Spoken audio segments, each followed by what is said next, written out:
Welcome back, MTN Giants podcast. I mean, where do you even start with a game like this? Do you start in the second half when things really turned around? They did a complete 180, or do you start in the first half or go over the entire game where the Giants looked like the worst team in football? They hadn't scored for 6 straight quarters to start the year. It's such a weird game to react to, but nonetheless, the Giants saved their season pretty much, going 1-1. They beat the Arizona Cardinals 31-28. And they were down 20 to nothing at one point, had an amazing second half. They put up 14 in the third, 17 in the fourth, and Arizona only scored 8 points total in the second half. So to start out the game, Arizona had everything going for them. They did miss a field goal on their first drive, but after that, Arizona's offense was awesome.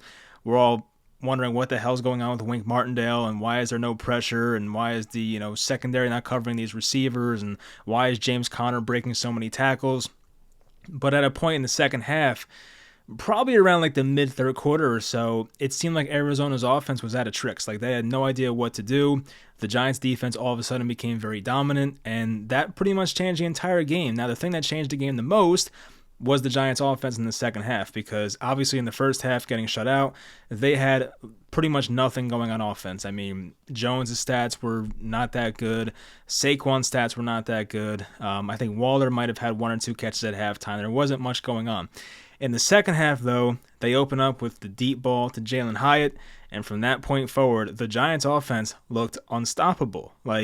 This is Jonathan Gannon, who was the Eagles' defensive coordinator last year, who gave the Giants' offense fits, but of course, with this roster in Arizona, things are much different, and they had no answers in the second half. It felt like in the fourth quarter, by the time that came around, that the Cardinals had no answer for anything the Giants were going to do offensively. I just had the most confidence they were going to just go down the field at will and just score when they want to, because Arizona was just out of answers. There was nothing they could have done. The Giants' offensive line, despite missing by far their best offensive lineman, Andrew Thomas, held up very nicely, especially in the second half. So that worked.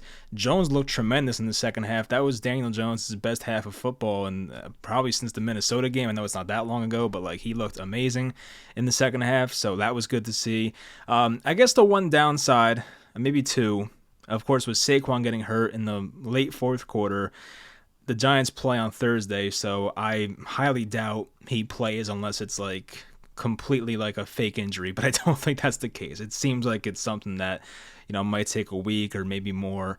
Hopefully with a longer week coming up, he'll have 10 days to recover after Thursday.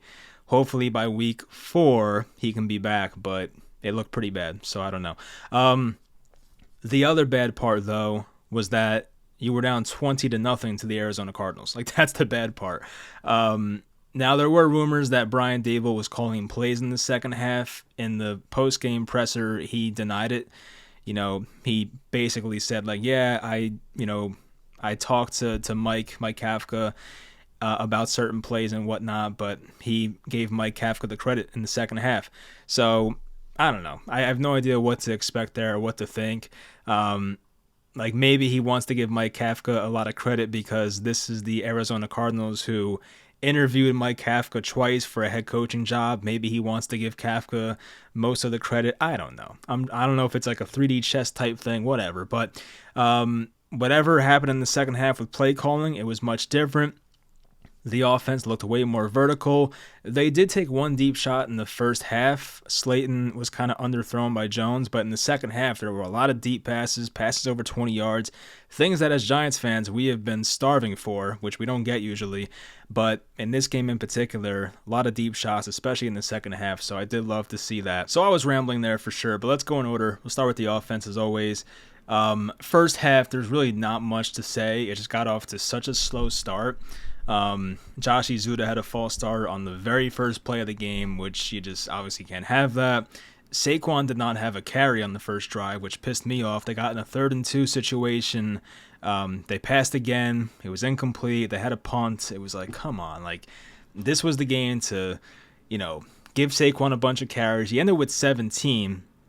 Which is okay. I thought he'd get 20 plus. He did leave early-ish, fourth quarter, late fourth quarter, so I'll cut them some slack, but it did work out anyway. I mean, Jones was once again tremendous in the second half, but a lot of mistakes offensively in the first half. You had a 3rd and 4 where It was the Giants' second drive, and Darren Waller was the guy that Jones was looking for. He ran into Sterling Shepard on a crosser. That, of course, you don't want to see. That kind of sucked. On the third drive, Jones hit Waller over the middle, which would have been like an 8-9 yard gain. He got blown up. Ball got knocked away, so incomplete. The second play was thrown behind Waller, so that was incomplete. And then on third down, it was a dump off to Saquon, so another 3 and out. Then right after that, you had the drive where Jones underthrew Slayton down the left sideline. And then like the very next play, Saquon had the ball hit off his hands. Jones hit him right in the chest. It hit off Saquon's hands, pops into a Cardinals defender's hands, intercepted. So at that point, you're like, what the hell is going on? This is like the worst offensive football. But of course, they got things going. As I mentioned before, first play out the half was a bomb to Jalen Hyatt for 58 yards. Jones ran a read option with Saquon. He kept it, ran it in for like 15 or so yards. The Giants scored their first points of the season, finally, in the third quarter of the second game. And then to make matters worse, Ben Bredeson leaves the game in the third quarter with a concussion. So now the Giants' offensive line was down to Josh Izuda at left tackle, Mark Lewinsky at left guard. You had John Michael Schmitz at center, Marcus McKeithen at right guard, and then Evan Neal at right tackle, which is like, you just don't want to see that. It's not like the Cardinals have the best offensive line, of course. Like if this was Dallas we were playing, we probably would have been screwed. But against a team like this, you can probably get away with that. And I kind of made a point like that in one of my tweets. I'll try and find that real quickly. I tweeted something earlier that like 9 times out of 10 in a game where the Giants were down by 3 possessions, I would say it's over. But this is the Cardinals, and that's pretty much what I tweeted there. So I'm like, it feels like it's over. But due to the opponent, and I don't want to like disrespect the Cardinals too badly, they had a great first half, but due to the opponent, you have a chance to come back in this game. And just something like the Giants had a lot of life put into them in the second half. Whatever Brian Daboll said at halftime worked. Whatever adjustments they made at halftime worked, and hopefully that was more of like a emphasis on a vertical passing game, which seemed to be the focus. On the Giants' next touchdown drive, there was the play where there was the late hit on Jones. The Giants had, first and goal. Saquon scores a touchdown, rushing that in. Later, you had the Saquon receiving touchdown to make it 21-28. They were going to go for 2 on that possession. It was 20-28. They were going to go for 2, but I believe they either had a false start or a delay of game. I probably wrote it down somewhere. False start I wrote down. So false start, they had to go for the extra point, made it 21-28, which is fine. But the analytics will tell you in that position down 14 to go for 2 the first time. Why? I don't know. I'm trying to think why that's the case. I'm sure you guys probably know by now anyway, but for some reason the analytics tell you to go for 2 in that situation, but the Giants, due to their false start or delay of game, had to kick the extra point.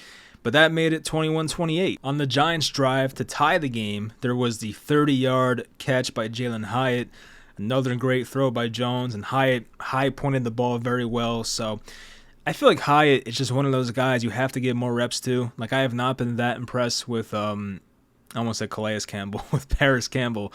He's had his moments. I think he had a drop in this game. I don't know if it was a drop. He was hit hard after the ball got to him. But, a guy like Jalen Hyatt has so much upside. He's a field stretcher. Like, I just want to play him more, I feel like Hodgins has had his moments. He caught the game-tying touchdown. Jones threaded the needle there for Hodgins, so that was good to see.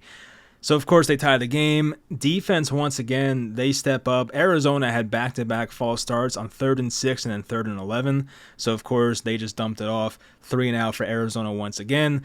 And at that point, you just knew, I knew as long as the Giants didn't beat themselves with, a dumb turnover or, a muffed punt or something, they were going to win this game. It just felt like Arizona was lifeless, and they just pretty much had felt defeated by that point. And luckily for the Giants, not many mistakes. Jones had that great throw to Slayton on the comeback. A little risky of a throw, but it got there, and a good catch by Slayton.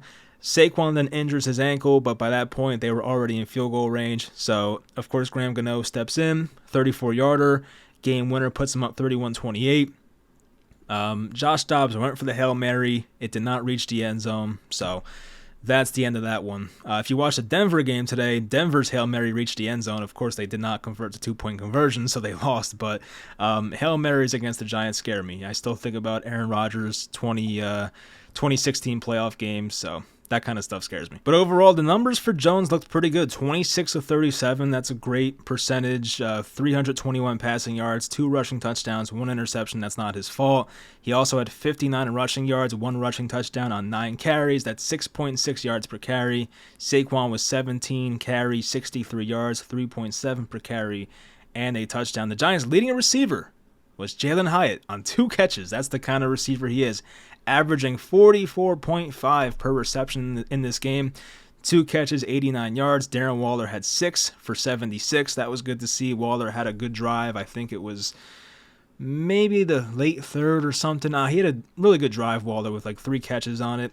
Slayton had 62 yards, 3 catches. Hodgins, 40 yards on 4 catches and a receiving touchdown. Of course, Saquon had the receiving touchdown as well, 6 catches, 29 yards for him. And Paris Campbell, only 21 receiving yards on 4 catches. Sterling Shepard got himself 1 catch for 4 yards. And as I said, the offensive line, it wasn't that bad. You do have to keep in mind who your opponent is. That definitely comes into question with a game like this. I don't think they can roll out this offensive line against San Francisco and expect the same results. That'd be kind of foolish. My gut tells me Andrew Thomas plays on Thursday, but I don't know. It seemed like he was close to playing today, so I'm hoping with an extra 4 days of rest here, we can get him out there for Thursday night, and they definitely need him. So we'll see what the offensive line unit is going forward. People have their suggestions. Now I'm assuming with Bredesen having a concussion, he's not going to be cleared by Thursday, especially now after the whole Tua situation last year, or was that 2 years ago? No, it was last year. They're a lot more cautious when it comes to concussions, and it's very rare that a guy will play the week after getting one, especially on a short week, so I don't expect Ben Bredesen. So you think about what offensive line can the Giants put out there. Of course, I would love to see a healthy Andrew Thomas. That's what I'm hoping for. Do you put Glowinski at left guard again? That's possible. He doesn't have the most experience there, especially recently, but it seemed like it was something that was working in the second half of this game once he came in for Bredesen, so maybe you do that. Of course, JMS stays at center. McKeithen at right guard seemed like it was working. I would stick with that. And of course, Evan Neal still at right tackle, which, he had maybe a couple bad moments in this game, a false start as well.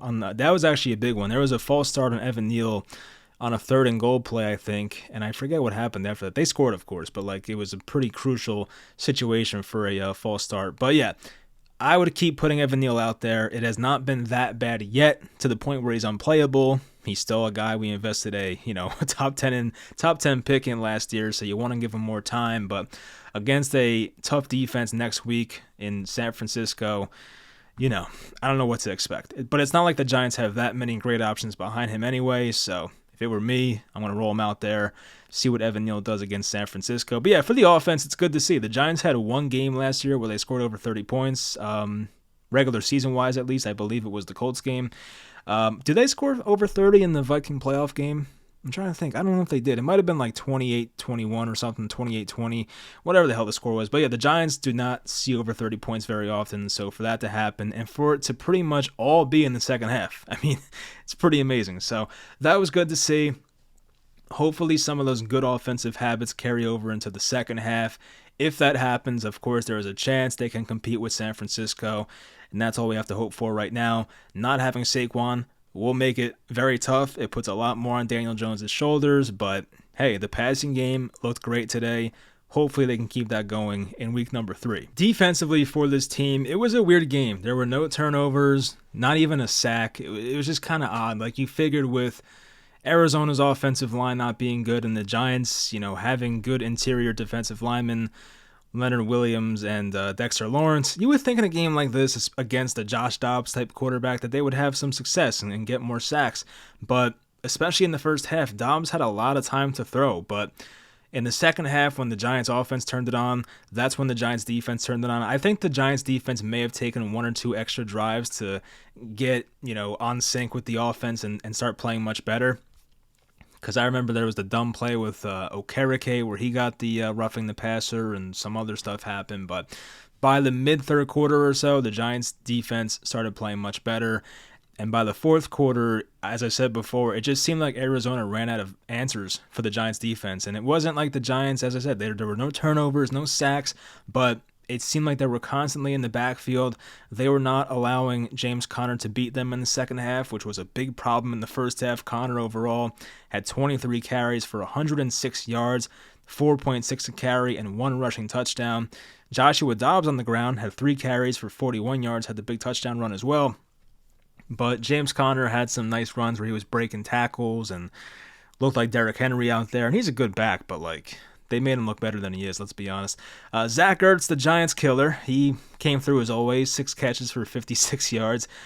Could have had a touchdown on the first drive, but Dobbs kind of overthrew him, so that is what it is. Michael Wilson had 56 yards, Marquise Brown 54 and a touchdown. Trey McBride had 32. But yeah, I mean, there were some mistakes, of course, in the secondary. Guys left open, and just too many plays in the first half where Joshua Dobbs had too much time to throw, and that's just unacceptable against an offensive line like this. They had to find ways to get pressure. I saw a Jordan Ronan tweet saying that Kayvon Thibodeau had no pressures, no tackles for loss in the first half, and it was rough because, this was a game where a guy like Kayvon had to show out, and we didn't really see much of that, especially in the first half. Jason Pinnock made some plays. He had an interception. Unfortunately, it was overturned but there was a flag because Okereke decided to pretty much clothesline Zach Ertz, and therefore there was pass interference called or defensive holding, and that didn't stand. But yeah, I feel like Jason Pinnock, he might have had a couple bad moments, but for the most part, he looked pretty good. So I feel like Pinnock played well. Okereke made plays in the fourth quarter, but the first half especially, I was not impressed, and he had a couple dumb penalties once again, the pass interference that negated the interception, and there was the roughing the passer as well. So some stupid plays by him. I remember Micah McFadden was the recipient of a screenplay. He was supposed to be guarding Marquise Brown, I believe, in the flat, which I don't know why they're on each other anyway, but he got picked, and Marquise Brown was left open for a touchdown, but overall, not a bad game from him. I feel like Deonte Banks, it wasn't terrible. Dexter Lawrence had his moments, and guys like Leonard Williams and Kayvon, they just gave us nothing today. Let's be honest. I don't think Kayvon recorded a stat. He didn't, and I'm looking for Leonard Williams. He's not here either. I don't think either guy recorded a stat, which is how the hell do you do that and play as much as they do? That's pretty embarrassing. So, for how much you pay Leonard Williams, which I get is the previous GM's fault, and it is what it is, but Williams gave us nothing today. Kayvon, in a game where he should have had success, he gave us nothing either. So, just disappointing from those two guys. I'm trying to think who's more disappointing because one guy makes a ton of money. The other guy was taken 5th overall last year, so I feel like I'm more disappointed with Kayvon because his ceiling's definitely higher at this point in his career. He's just younger, and I feel like the expectations are higher in year 2, so I don't know. I just feel like Leonard Williams is just collecting checks at this point, but it is what it is. At the same time, I feel like Arizona's offense became pretty predictable. They just came out in the first half, and the Giants looked unprepared once again, which is a coaching problem. But in the second half, it's they knew what was coming. They knew what they wanted to go to, and they did not let it happen. So, the defense adjusted. They looked better. Do I feel confident about them next week in San Francisco? No, I don't. If you're getting no pressure on Brock Purdy, I mean, as much as I don't think Purdy's amazing, he will definitely find the open guy. That's just what he'll do. And McCaffrey looks amazing, too. If, James Conner's having this game against you, McCaffrey's going to be even better probably, so that's concerning. And as I said, you can get away with that against a team like this. They're not that good. But a team like San Fran or even Seattle, who had a nice upset win today in Detroit, Buffalo came back to life today, winning 38-10 versus Las Vegas. Miami's on right now as I'm watching them, but you have tougher teams coming up. So some of the stuff you got away with today, it's not going to work, against better teams.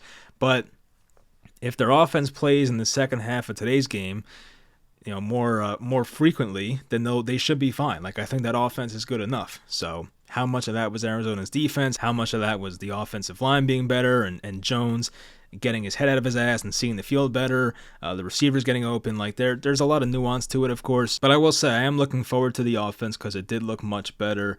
It's funny, 6 quarters in, so halftime of this game, it's fans were just going crazy, and I don't blame them. I really don't. I feel like you don't see a team start that badly. I mean, they were outscored 60-0 at one point. If you compared last week and half of this game from today, they were outscored 60-0 to start the year. So just horrible. Their point differential in the season is still not good. It's tough to make up after a 40-0 loss. So while Thursday's going to be an uphill battle, and I did look before the game that the Giants are, I think they were 9.5-point dogs, which is like, you don't win many of those games. I feel like going forward, there's going to be, like, I feel like the game against the Seattle Seahawks will give us a really good, just feel for how good this team actually is, because Seattle, like the Giants, were a team last year that was not expected to do much, and they're off to a 1-1 start now, like the Giants. So that game, which I believe is in 2 weeks, I'm more interested in that because it's like, that's really going to show us where this team is at. If they somehow compete and win on Thursday, that's fantastic. I just don't expect it. I think San Fran is probably the best team in this conference. Like Philly, as we know, has not looked as sharp as they have last year on offense, so maybe like Shane Steichen leaving is part of the issue. The Cowboys look great, but they played us, and you know how we looked on last Sunday night, and they played the Jets and Zach Wilson, who had 3 interceptions today. So, I don't know what you take away from that. But right now, as I look on DraftKings, they actually dropped. It's a +10. So now they're 10-point dogs in San Francisco. It's going to take, pretty much a miracle to win that game, especially with Saquon out. But we'll see what happens. It's definitely possible. But yeah, this was a game where I have not seen many of these. I think, there are definitely some records from this game. I think I screenshotted some. This was the Giants' first comeback of 21 or more points since October 30th of 1949. Who remembers those days? Against the Chicago Cardinals. Who the hell are they? And their last comeback and win of 20-plus points was November 19th of 1950 versus the Baltimore Colts. So, crazy stuff there. This is a game you don't see very often. As I said, like when it was 20-0, I didn't think it was totally over, like nail in the coffin type stuff, but the odds were against you. For how bad the offense looked, they looked inept. The defense looked like they had no pressure, and we're going to let Josh Dobbs carve them up all day, which is embarrassing. But once they made it 28-14, it started to feel like, hey, like this is really possible. Like they could do this. And luckily the defense kept stepping up. Luckily Jones kept making big throws and the offensive line gave him enough time. So it was great to see. And if they can keep that momentum going in San Francisco, I mean, yeah, you never know what's going to happen. It's any given Sunday, well, Thursday in this case, and we'll see what happens there. It's funny how quickly things can change. In the first half, you had fans just going crazy about, $160 million, this guy's a moron, blah, blah, blah, talking about Joe Shane. And now it's just like, hey, like that's a great win, awesome comeback. And, we'll see what happens Thursday. I mean, that's a big test, and I'm looking forward to it already, so we'll see what happens then. But yeah, hope you guys enjoyed the video. Leave in the comments how you feel about this game. It was good to see. It was definitely, like, losing to a team like that, like, how do you even respond to that? Like, what do you even do at that point? Like, if you lose to Arizona, who can you beat? Like if they played in the second half like they did the first half and just laid down and died, I mean, that would have been rough. And I don't know how a team bounces back from that. So at least now my 2016 and 2017 and 2021 PTSD as a Giants fans kind of going away because they got that win. But if they lost this one too, I would have been saying, I said this in the preview video for this game as well, but this would have felt like year 2 McAdoo, year 2 Judge. Like if they lost a game like this and happened to play San Fran on Thursday and probably go 0-3 at that point, it would have felt like, like, hey, this is really going bad quickly. It's getting off the rails, and what happens now? And I really do think Brian Daboll is a great coach, so I don't expect that to happen. And getting this win hopefully will put them in the right direction, as it's now 10-0 Miami. So yeah, they're going to be tough to beat this year. They're good with Tua. Anyway, hope you guys enjoyed, and I'll talk to you guys next time.